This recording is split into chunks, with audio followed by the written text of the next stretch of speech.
Mm-hmm. 3, 2, 1. What's cracking? It's your boy Barushmo. Just in case you did not know, so we're back again, once again, to take a look at everyone who got franchise tagged. Only, I think it was about 10 guys that got hit with the tag this time around. I guess with the Lumen cap, which we still don't know exactly what it will be. People were being a little conservative with their cash, but we're going to talk about some of the guys that got hit with the tag, some that didn't, and basically I'll give a yay or a nay on that. But go ahead, become a bro, and subscribe. Leave that thumbs up if you enjoy the content. And as always, go ahead and indulge in the nice, beautiful football discourse in the comment section below. So without further ado, let's go ahead. Let's take a look. Let's take a gander. You'll notice code BROSHMO every Monday. We live stream. Yes, we live stream. And we do a real-time NFL mock draft. Could be a variety of different rounds. It's kind of whatever, it changes every week. But you can take part in that mock draft. Yes, become a premium member at walkthemock.com, and you too can draft against, well, live users such as me and my viewers. So if you want to do that, go ahead, become a premium member. You can do it bi-monthly, you can do it bi-yearly, but be sure to use that nifty code there. You see BROSHMO, all caps, gets you 20% off. Nice little deal. People helping people, gotta love it. So we're here on NFL.com, just something to point to. Give us a little structure, a little guideline to go by. And we're going to start with Chris Godwin in a hit with the tag. This was kind of to be expected because they couldn't hit really Shaquille Barrett, there we go, with the tag, because it'd be 2 years in a row and it would have just been, I think it was around $19 million would have cost them. So Chris Godwin was kind of the obvious choice at this point. They did re-sign Levante David. He's back there for another title, another walk with Brady. So unless Barrett takes a pay cut, because he's gonna get offered a lot of money, and I don't know how the Bucs can do that. Maybe they can, but yeah, unless he takes a pay cut, I don't see them being able to hold on to him. Like, he is probably going to be the most sought out edge rusher in free agency, but I think Godwin was the right choice. He wanted to come back. He doesn't mind playing on the deal. They probably won't talk a extension until later in the year. Marcus May, man, I give this a yay, but oh gosh. Apparently there's a situation brewing with that, but it's only about $10.5 million, and it was kind of like the obvious choice after kind of having a breakout year. He was pretty steady, pretty good in 2019, but now with Jamal Adams not there, he kind of took on a bigger role in the defense, and he played exceptionally well. But it looks like he wants a long-term deal, that they're not close on negotiations, and his agent said he would hold out if a new deal's not done. I think he has till like July 15th, something like that, maybe July 31st, not positive, to come to terms with that. Come to agreement. So if they can't get a new deal done, then yeah, it kind of becomes kind of a situation. They have a ton of caps, so I'm sure they could find some way that he plays this year. So I'm not too worried about it right now, but it could get a little worrisome over time. Taylor Moton getting the franchise tag. We knew this was happening. This was like probably the most guaranteed one out of all of them. The guy's been a phenomenal. He's one of the top like 3 right tackles in all of football. I think he will play under the tag. I wouldn't be, if I'm Moton, I'm not in a rush to get paid just yet. I kind of would want to wait to see what Ryan Ramczyk gets, because he's going to get a lot of money. He's going to set the bar, and I know Moton's going to be like, I want to be close to that. So I'm just assuming he's going to get a deal done then rather than now. If I'm Moton, that's what I'm eyeing. But the Panthers, I think they'd be wise to try to get a deal done before Ryan Ramczyk sets that standard, sets that bar. Allen Robinson, no kidding, he got the tag. I really feel like this is probably going to be a tag and trade, just because they're nowhere close in negotiations. Apparently, he doesn't want to be there. At least he doesn't want to deal with the whole. He just does. They ain't offering him much, I guess. But the Bears, it was a no-brainer. You don't let your best offensive player go for free. And as bad as this may sound, you just don't let him go for free. You got at this point, you got to be selfish, be like, we're gonna get something out of this. It's all business. I don't think he plays for the Bears by any means. I don't think he plays for the Bears. I don't think they come to terms on a long-term deal. That's just me. I just don't see it happening, but I think it's wise for the Bears to not let their best offensive player go for nothing. Cam Robinson. Oh, and by the way, Bears, yay. Cam Robinson to the Jaguars. That's a nay, dude. This is a bad move, in my opinion. You've been waiting 4 years for this guy to really show you something of a breakout year, and he has yet to do that, in my opinion. He is, if anything, if the best thing you could say about him is he's been a solid run blocker his whole career, last 4 seasons, apart from 2019 where it was terrible. Even at run block, he's typically a so-so below average pass blocker. 2019 was just bad, but it was also bad for the Jags in general. But yeah, I don't get it. I don't understand. Maybe, or it's like some people might try to justify this as like, man, he's got a lot of physical upside. Maybe he attains that potential. Then if anything, then you're now signing into a long-term deal. And what if he reverts back to what the same player we've seen the last 4 seasons? Then you're overpaying badly. So I didn't see a point of bringing him back, especially with the draft being filled with a lot of quality tackles. And then they have Ben Barch. Maybe they see him more as a guard. But with the draft having, like, go to the Jaguars mock draft video. Like, we ended up grabbing like a Dylan Radunes. They don't have to grab it with the last pick in the first round. They could do early second, late second. There's a ton of guys available, even like late second, maybe a Jackson Carman, James Hudson. There's a lot of quality names. Samuel Cosme, Liam Eichenberg, Tevin Jenkins would be in that range at the end of the first round. So Jalen Mayfield, like there's a lot of guys there. So I didn't like this move. Brandon Sheriff, this is only a yay. If they get a long-term deal done, I'm assuming that's the only reason they tagged him, because he's getting paid over $18 million because this is his second year on the franchise tag. I get not letting one of probably your best offensive linemen go, but I kind of hope you're close to a deal because that's a lot for a guard. But see, even my dog thinks that. Just busting it on in. Oh, thanks, Akila. But yeah, that's a lot for a guard, man. I don't see them. I don't see him playing under this tag. Justin Simmons, we kind of talked about it a bit earlier. Oh, sorry, Akil. I need you to get out. I didn't know the door wasn't shut all the way. 3, 2, 1. Then we have Justin Simmons, who we kind of assumed. I called this in my franchise tag video that they are working on a long-term deal, that they just might need a little bit more time to get things done. So I think this is more so a tag just so they have a little bit longer to get a long-term deal done. He's been one of the best safeties, if not the best safety over the last couple of seasons. So it only makes sense. So yay on the Broncos part, it was expected. New York Giants, I'm a bit in the middle here. I understand why they did it, but unless a long-term deal is coming, this is going to be very expensive. Because right now he's due 19.3. He's trying to get it to 21. Trying to get that tag to be defensive end rather than defensive tackle. But gosh, you better be close on a deal, man. That's a lot of money.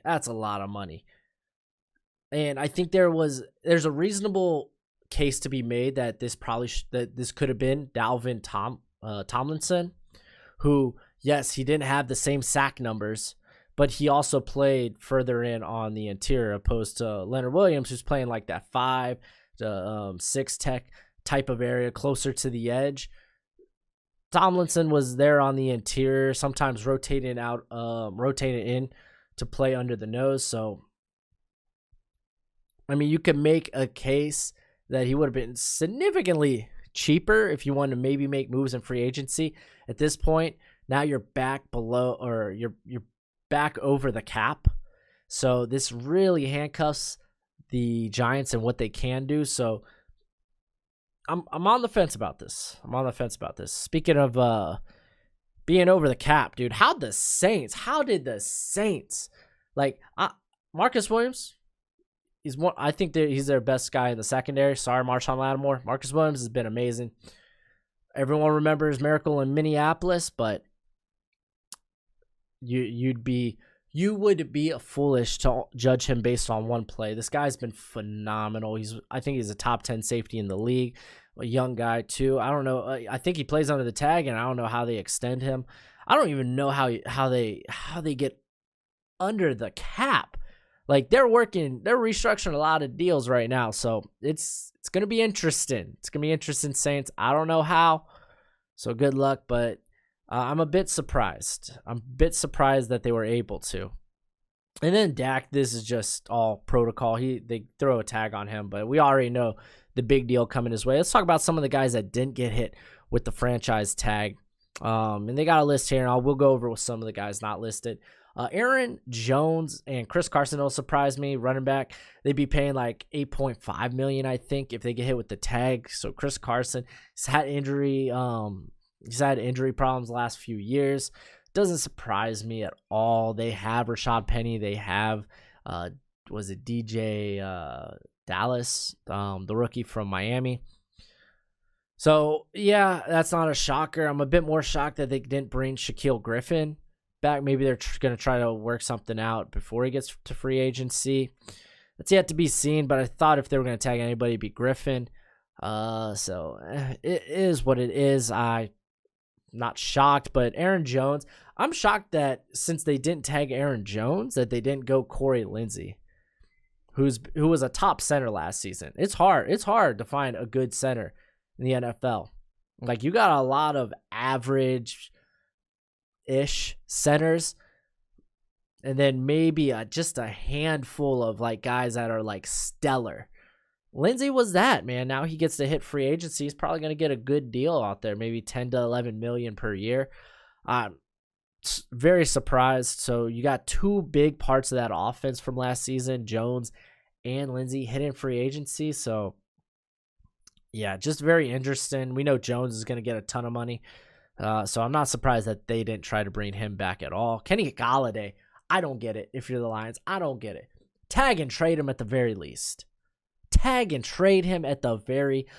If you weren't going to keep him, at least try to get something out of him. Give him the Allen Robinson treatment. Instead, you let your best receiver go for free. They literally have no receivers. So it's going to be interesting to see what they do through the draft and in free agency. Hunter Henry, it sounds like they're trying to work on something to bring him back, but he will get an opportunity to test free agency. This would have been his second year on the tag if they did hit him with it, but it is what it is. If they can't bring him back, I mean, that is a big blow. He's been very dynamic for this offense, and I think it's a real shame for Justin Herbert, man. A guy, again, just coming off his rookie season, exceptionally early in his development, to lose kind of a security blanket like Hunter Henry. Jonnu Smith, I didn't expect the Titans to tag him. A guy that has had that top, kind of like that top, has the potential to be one of the best tight ends in the league. Whether it's been injury or just really usage sometimes.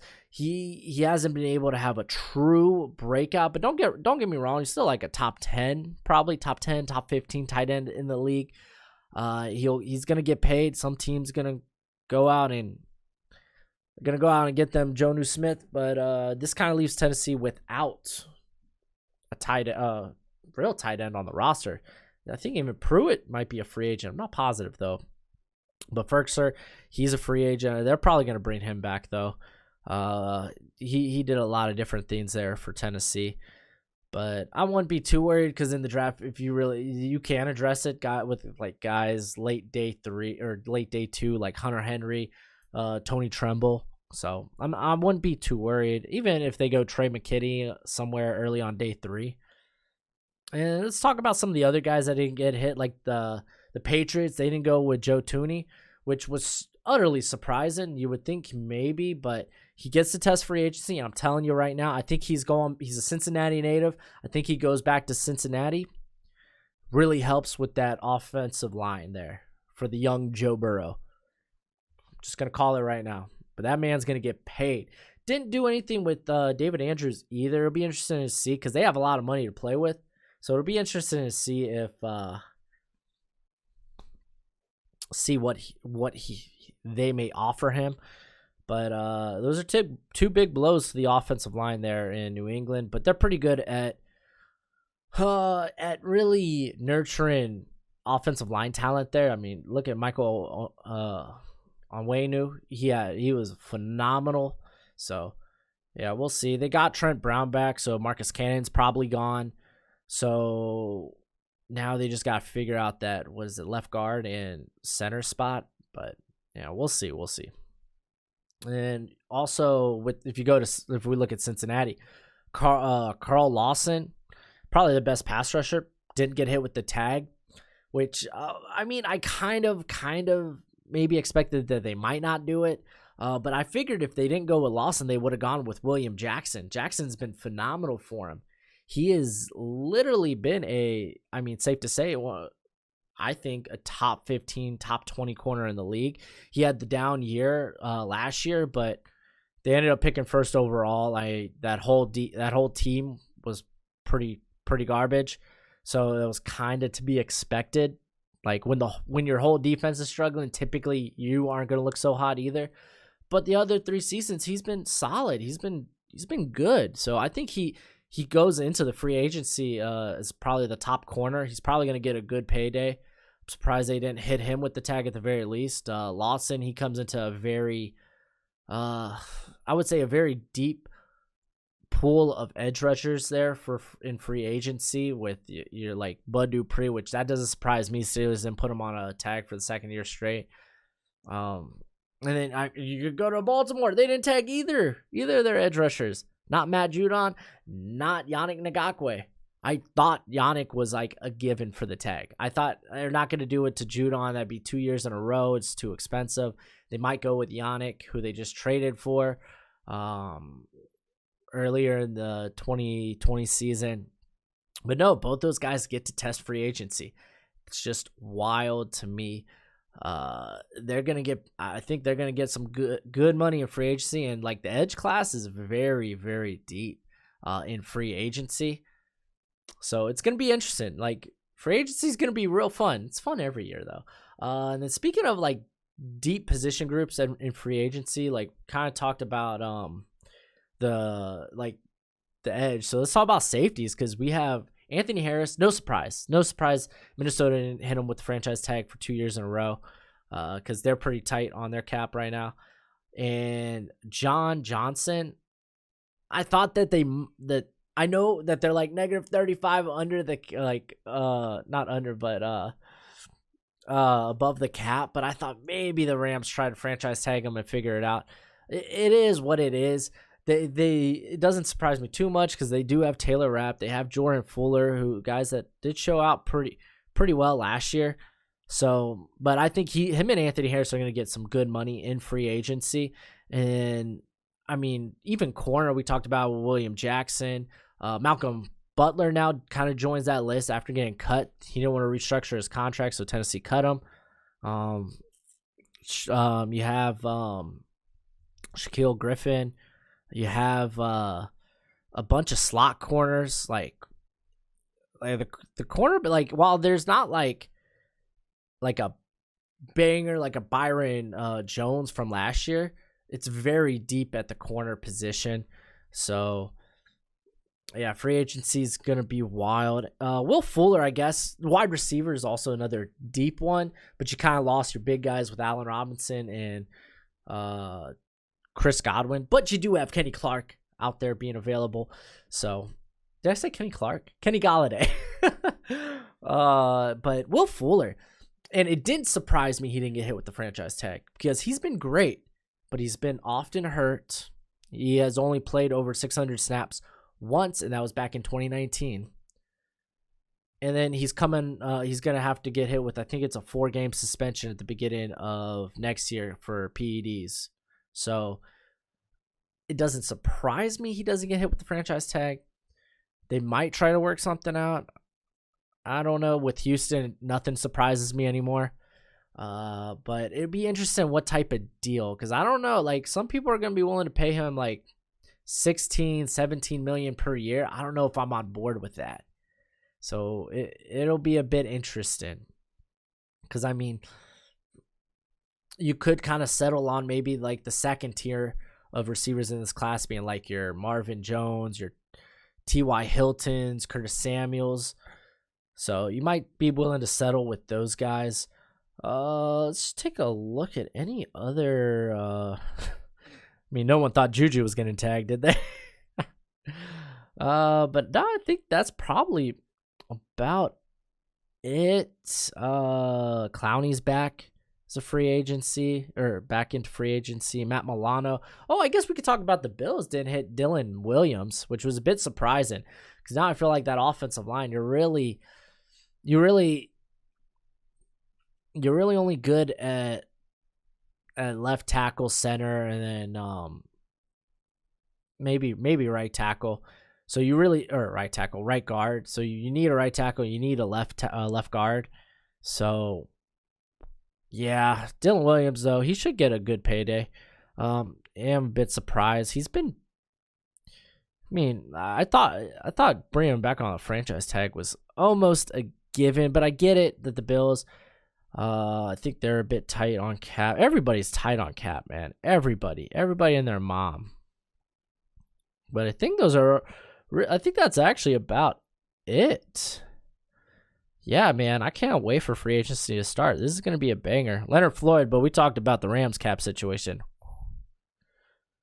Just Xavier Rhodes, but that's not a surprise. He's 30. Ronald Darby, you could have made a case. But Brandon Sheriff kind of makes a bit more sense. Yeah, I think that's about it. So strap on. It's going to be a crazy ride as we go through free agency. But that's it for the video. Go ahead, do the YouTube thing. Let me know what you think in the comment section below. And until next time, you be easy, my friends. Later.